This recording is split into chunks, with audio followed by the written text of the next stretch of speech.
Hello students, today is the fourth lecture of SP subject for 12th standard Commerce. Myself, Kanchan teacher. Now students, as you know, we have started our chapter number 2, that is Sources of Corporate Finance. And our today's topic is Features of Preference Shares. Now students, up to last year, this question was coming either for 5 marks or for 10 marks. अगर ये question short note के form में 5 marks के लिए आ रहा है तो हमें इस पे फीचर्स पे ज्यादा फोकस करना है, लेकिन अगर ये क्वेश्चन 10 मार्क्स का एग्जाम में आ रहा है तो इस क्वेश्चन को हमको बाइफरकेट करके लिखना है.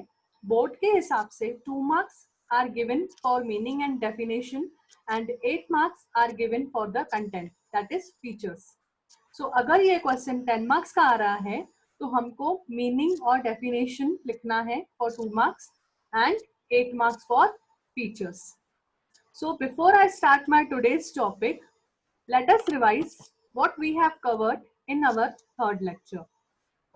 In third lecture, we have covered definition of equity shares.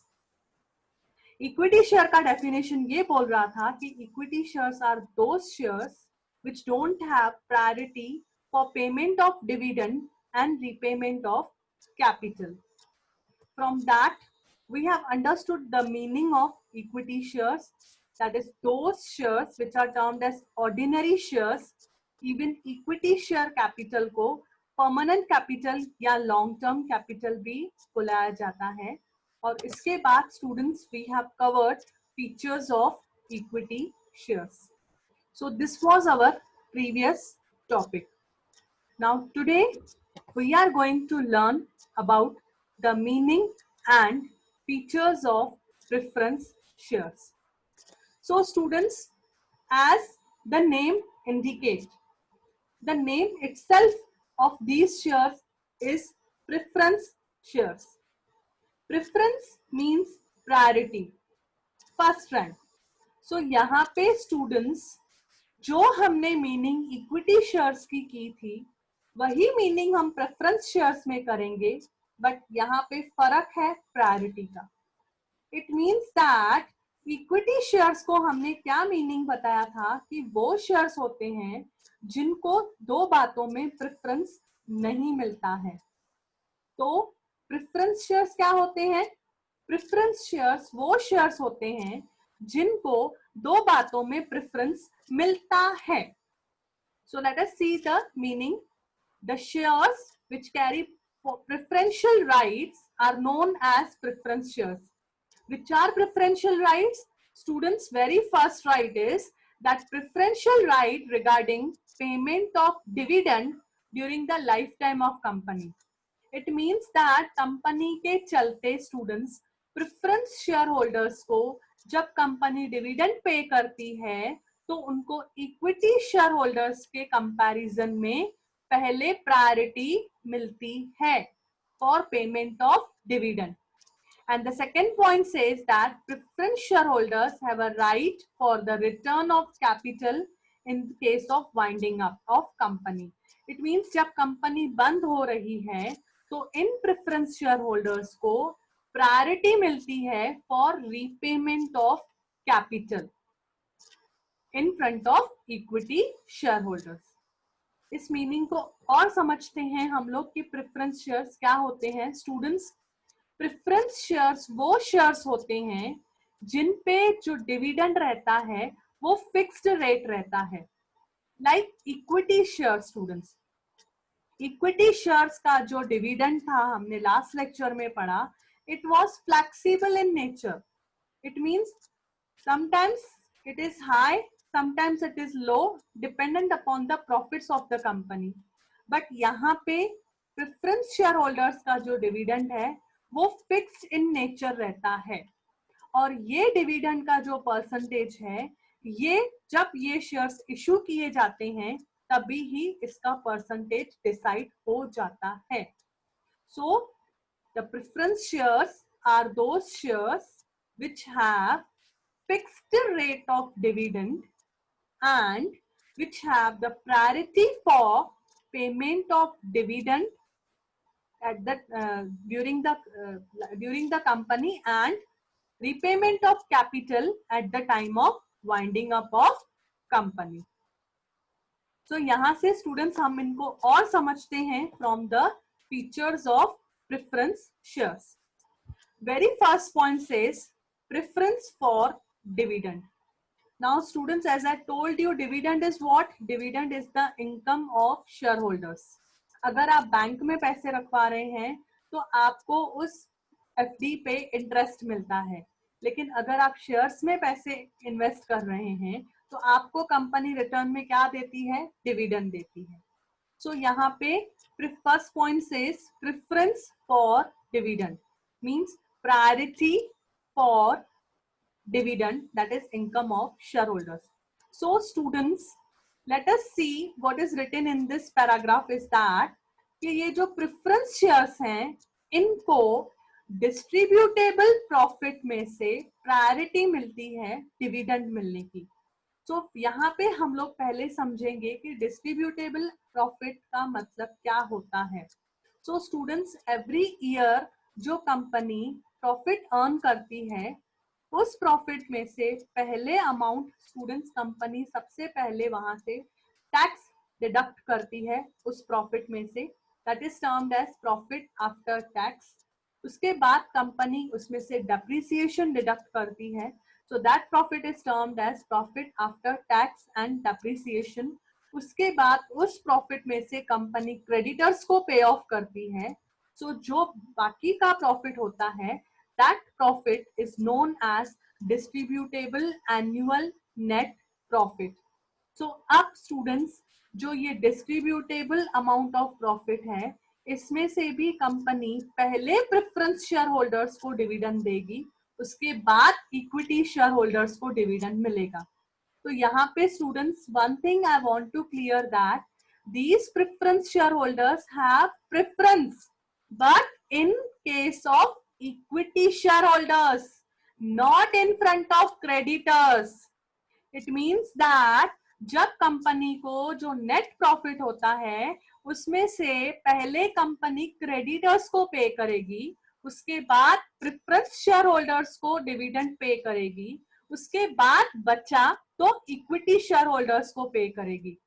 तो यहाँ पे हमको ये समझना है कि प्रेफरेंस शेयर होल्डर्स को जो प्रायोरिटी मिलती है that priority they get in front of equity shareholders. So point number 1 says that the preference shareholders get the first priority for payment of dividend in front of equity shareholders. I hope यहाँ तक आपको preference shares की जो meaning है और first feature है वो clear हो गया है कि प्रेफरेंस शेयर्स क्या होते हैं. Now students, in this lecture features of preference shares करते समय हम लोग इक्विटी को भी थोड़ा रिवाइज करेंगे, तो आपका दोनों टॉपिक्स का कंपैरिजन के हिसाब से कॉन्सेप्ट्स क्लियर होता जाएगा. Okay, now first point was preference for dividend. Next point is students preference for repayment of capital. So students, अब जब कंपनी अगर वाइंड अप हो रही है, लिक्विडेट हो रही है, उस समय भी प्रेफरेंस शेयर होल्डर्स को कैपिटल रीपेमेंट की प्रायोरिटी मिलती है. It means that unlike equity share students, उसमें हमने क्या देखा था कि जब कंपनी वाइंड अप हो रही है तो उस समय कंपनी पहले प्रेफरेंस शेयर होल्डर्स को देगी और फिर इक्विटी शेयर होल्डर्स को मिलेगा. इट मीन्स अगर कंपनी को अमाउंट बचेगा तो इक्विटी शेयर होल्डर्स को मिलेगा, अगर अमाउंट नहीं बचेगा तो इक्विटी शेयर होल्डर्स को उनका कैपिटल रीपे नहीं होगा. उस रीजन की वजह से इक्विटी शेयर होल्डर्स को कैपिटल लॉस भी सफर करना पड़ सकता है. बट यहाँ पे क्योंकि प्रेफरेंस शेयर होल्डर्स को इक्विटी शेयर होल्डर्स के कंपैरिजन में प्रायोरिटी है फॉर रीपेमेंट ऑफ कैपिटल, तो प्रेफरेंस शेयर होल्डर्स का कैपिटल लॉस नहीं होता है. ओके, सो अब तक हमने यही देखा स्टूडेंट्स की प्रेफरेंस शेयर्स वो शेयर्स हैं जिनको दो बातों में प्रायोरिटी मिलती है, that is payment of dividend during the company and repayment of capital at the time of winding up of company. Next point is students fixed return. Now fixed means what? Which does not fluctuate, which remains fixed. And return is what? Return is the income of preference shareholders. So in preference shareholders का जो dividend है वो क्या होता है? Fixed rate of dividend होता है. अब ये जो फिक्स्ड रेट ऑफ डिविडेंड होता है ये जब कंपनी प्रेफरेंस शेयर्स इशू करती है तभी ही प्री डिटरमाइंड हो जाता है. अब यहाँ पे स्टूडेंट्स कंपनी जब डिविडेंड पे करेगी तो दो पॉसिबिलिटी हो सकती है. पहला, या तो कंपनी इशू करते समय ही एक फिक्स्ड अमाउंट फिक्स करती है. फॉर एग्जाम्पल कंपनी ने प्रेफरेंस शेयर्स इशू किया और कंपनी ने एक fixed amount for example 5,000 annually dividend decide किया. तो अब कंपनी जितना भी प्रॉफिट आया कंपनी को every year irrespective of higher profit company is liable to pay a fix sum of ₹5,000 annually to preference share holder. And the other method is calculated at fixed rate. What do you mean by it may be calculated at fixed rate? It means they will have a percentage of dividend which will be calculated according to the profit. For example, यहाँ पे इनका company ने जब भी preference shares issue किए तो company ने percentage decide किया 13%. सो 13% प्रेफरेंस शेयर्स कंपनी ने मार्केट में इशू किए. तो अब कंपनी को अपने नेट एनुअल प्रॉफिट में से 13% कैलकुलेट करके डिविडेंड डिस्ट्रीब्यूट करना है प्रेफरेंस शेयर होल्डर्स को. सो आई होप यहाँ तक आपको फिक्स्ड रिटर्न क्या होता है आपको उसकी मीनिंग समझ में आ गई. Let's move on to our fourth point, that is nature of capital. So students, nature of capital मतलब क्या? इन प्रेफरेंस शेयर होल्डर्स का जो कैपिटल है. सी, जैसे इक्विटी शेयर कैपिटल का मैंने आपको नाम बताया, दूसरा नाम है परमानेंट कैपिटल और लॉन्ग टर्म कैपिटल. बट हम प्रेफरेंस शेयर्स में ये बात नहीं बोल सकते कि preference shares capital is the permanent capital of company और long term capital of company, क्योंकि इनके दो रीजन हैं. The reasons are students, preference shares या तो रिडीम होते हैं या तो कन्वर्ट हो जाते हैं. रिडीम हो जाना मींस यहाँ पे कंपनी बायबैक करती है after certain period of time. कुछ टाइम के बाद कंपनी अपने ही प्रेफरेंस शेयर्स बायबैक करती है प्रेफरेंस शेयर होल्डर्स को. It means that the shares will be redeem after fix period of time. And दूसरा है reason students, it can be converted into equity shares. Means after fixed period of time, ये जो preference shares हैं ये convert हो जाएंगे equity shares में. इनको डिटेल में और हम लोग समझेंगे जो हमारे टाइप्स ऑफ प्रेफरेंस शेयर्स हैं. लेकिन फिलहाल आपको ये समझना है कि ये जो कैपिटल है प्रेफरेंस शेयर कैपिटल, ये परमानेंट कैपिटल क्यों नहीं है? क्योंकि स्टूडेंट्स अनलाइक इक्विटी ये कैपिटल आपको लाइफ टाइम में रिटर्न नहीं होगा, ऐसा नहीं है. This capital will be repaid you और this capital will be converted into equity share capital. So the period of maturity is stated in the prospectus for the redemption of preference shares. Okay, so इस reason की वजह से preference share capital को irredeemable in nature बुलाया जाता है, क्योंकि companies amendment act के हिसाब से कंपनी को irredeemable preference shares issue allowed नहीं है.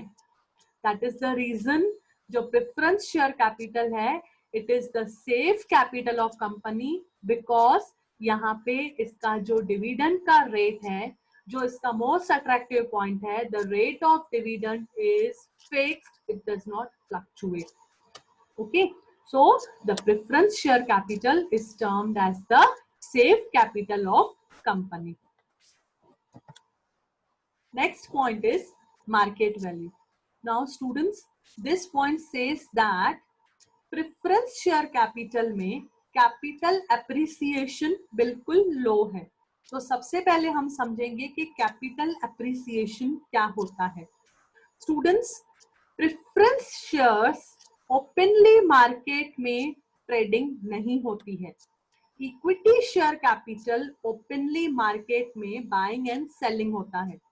बट प्रेफरेंस शेयर्स मैंने आपको पहले ही बताया, या तो कंपनी बायबैक करेगी या तो कंपनी कन्वर्ट करेगी into equity shares, depend upon company कौन सा टाइप इशू कर रही है. तो यहाँ पे क्योंकि ये प्रेफरेंस शेयर्स मार्केट में ट्रेड नहीं होते हैं, तो उसकी वजह से यहाँ पे इनका इस कैपिटल का मार्केट वैल्यू का कोई इफेक्ट नहीं होता है. ये प्रेफरेंस शेयर होल्डर्स अपने डिविडेंड में से ही कंपनी से कमा लेते हैं. लेकिन इक्विटी शेयर्स कैसा होता है, उनका कैपिटल, उनके जो शेयर्स की जो वैल्यू रहती है वो डिपेंड करती है डिमांड एंड सप्लाई. ठीक है, लेकिन यहाँ पे ये बात एप्लीकेबल नहीं है कि प्रेफरेंस शेयर्स की जो मार्केट वैल्यू है वो डिमांड और सप्लाई पे नहीं डिपेंड करती है, क्योंकि ये प्रेफरेंस शेयर्स कंपनी बायबैक करेगी या रिडीम करेगी. तो उसकी वजह से प्रेफरेंस शेयर कैपिटल जो रहता है उसकी जो कैपिटल एप्रिसिएशन रहती है वो बिल्कुल लो होती है. Okay, next point is students voting rights. Now voting rights means what? To give vote, to take decisions in the company, to take the controlling power in the company. Okay, अब ये जो preference shares हैं इनको normal voting right नहीं मिलता है.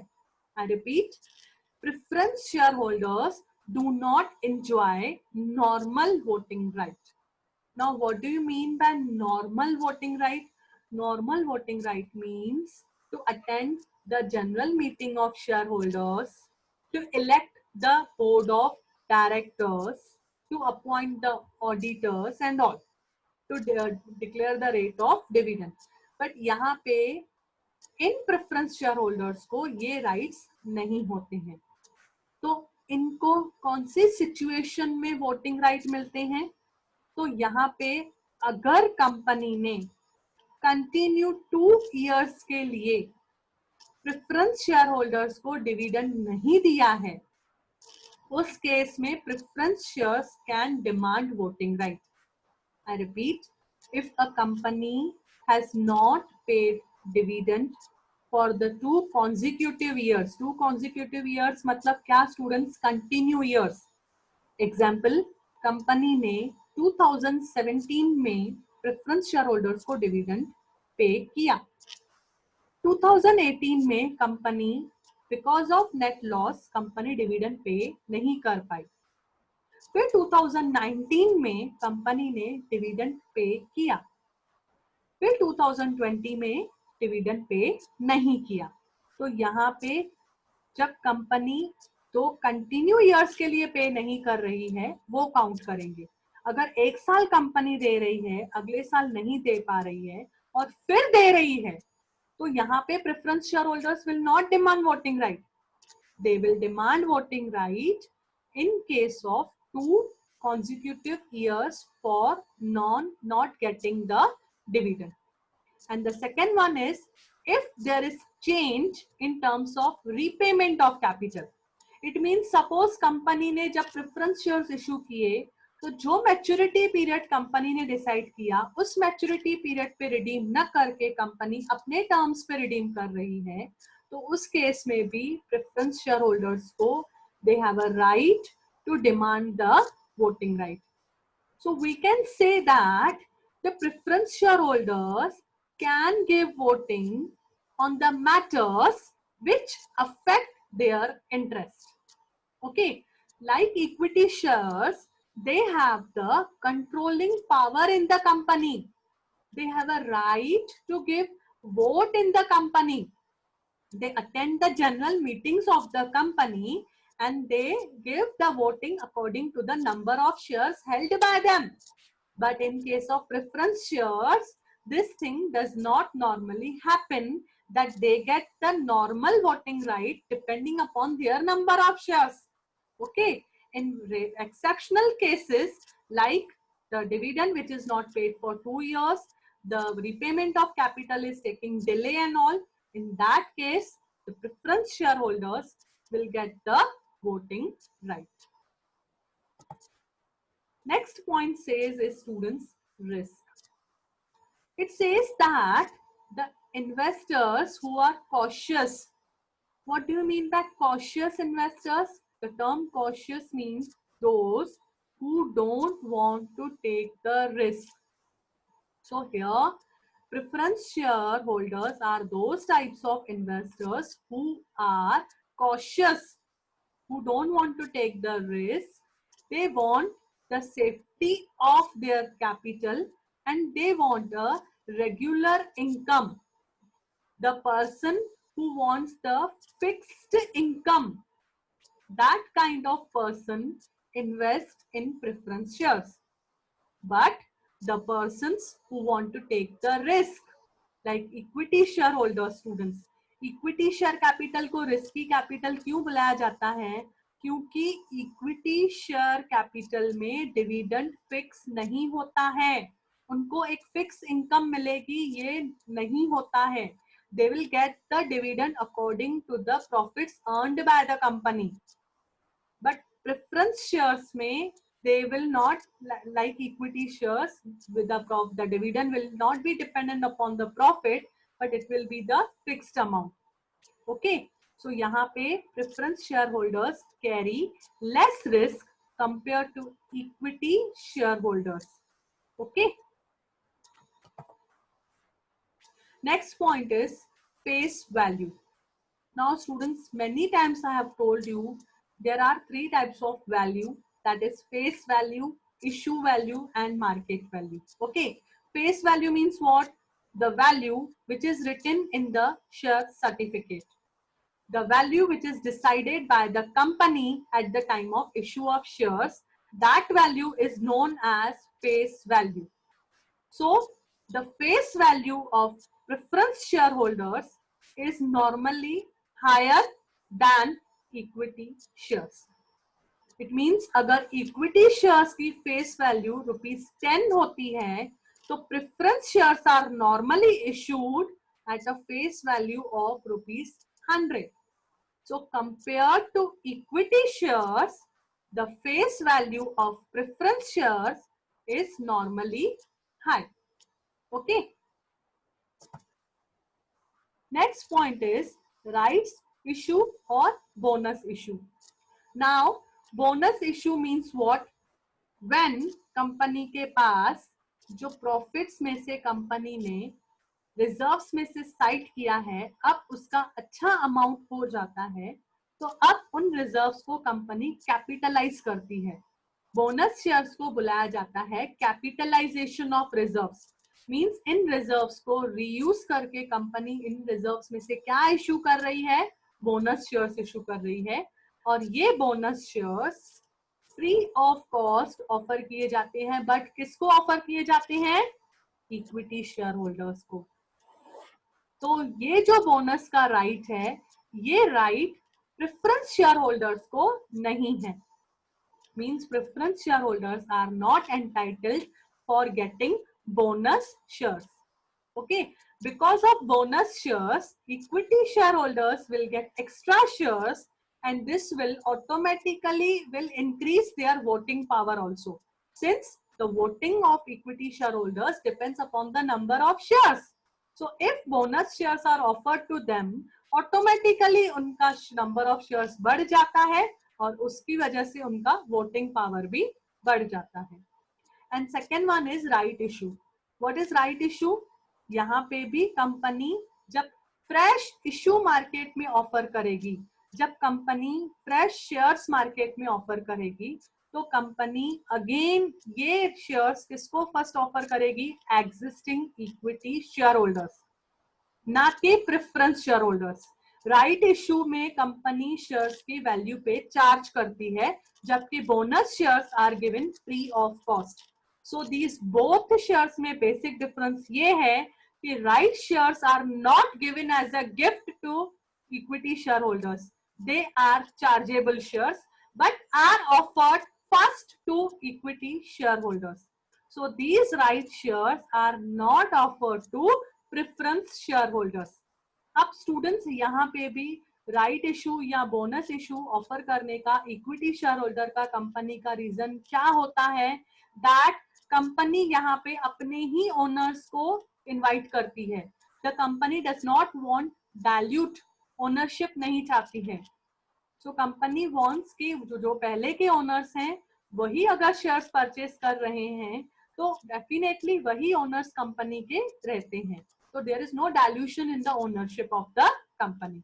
So from this point we understood that the company does not offer right issue or bonus issue to preference shareholders. Our last point is students' nature of investor. So like equity share capital, those shareholders are venture capital, risky type of capital. The shareholders are risky shareholders. Those who want to take the risk. किस चीज का risk होता है, उनकी जो value of shares है वो market value पे डिपेंड होता है. अगर क्राइसिस आ जाते हैं, शेयर मार्केट नहीं लॉस में चला जाता है तो ऑटोमेटिकली उनकी मार्केट वैल्यू डाउन हो जाती है, कैपिटल एप्रिसिएशन लो हो जाता है. करेक्ट. और डिविडेंड, जब कंपनी को लॉस होगा या कंपनी को अमाउंट नहीं बचेगा after paying to creditors interest, preference share holders dividend, तो इक्विटी शेयर होल्डर्स के लिए बचा तो इक्विटी शेयर होल्डर्स को डिविडेंड मिलेगा. अगर इक्विटी शेयर होल्डर्स के लिए अमाउंट नहीं बचा तो इक्विटी शेयर होल्डर्स को डिविडेंड नहीं मिलेगा. But this thing is not applicable in preference shareholders. Here, after payment to creditors, whether it is in payment of dividend or in repayment of capital, here after payment to creditors, company will first offer preference shareholders. Okay, so इस reason की वजह से जो investor है, that investor I told you is a cautious, is a conservative type of investors who want safety of capital, means the capital loss nahi chahiye. They want steady income, regular income. Okay, so these kind of persons purchase the preference shares. Okay, now students, from this today's topic, from features of preference shares, अगर हम last lecture और आज का lecture को देखें तो students we have covered two types of equity shares, that is equity shares and preference shares. Now these both shares differs from each other in respect of income, in respect of control and in respect of risk. इसको हम समझेंगे कैसे. अगर equity और preference income point of view differ करते हैं, it means what, preference share holder की जो इनकम है वो फिक्स है और इक्विटी शेयर होल्डर्स की जो इनकम है वो फिक्स नहीं है. Second point is they differ from each other in respect of risk. So here the risk more is involved in equity shares and the risk less is involved in preference shares. Okay, and the last point is control. So the controlling power lies in the hands of equity shareholders. Correct. So these both shares differ from each other even in other points also, like bonus issue and right issue. Equity share holders को bonus और right issue मिलता है, preference share holders को bonus और right issue नहीं मिलता है. या इक्विटी शेयर होल्डर्स का जो capital appreciation, what is capital appreciation, market value depends upon the demand and supply, so वो हाई रहता है, लेकिन प्रेफरेंस शेयर होल्डर्स का जो कैपिटल अप्रिसिएशन लो होता है. बात की जाए फेस वैल्यू की, तो equity share holders, equity shares का जो फेस वैल्यू रहता है वो नॉर्मली ₹10 होता है और प्रेफरेंस शेयर्स का जो फेस वैल्यू होता है वो नॉर्मली ₹100 होता है. Okay, from this we have now understood the meaning and features of preference shares. Okay, so I hope you all will go through these topics which we are conducting. Okay, thank you so much. See you all in next week.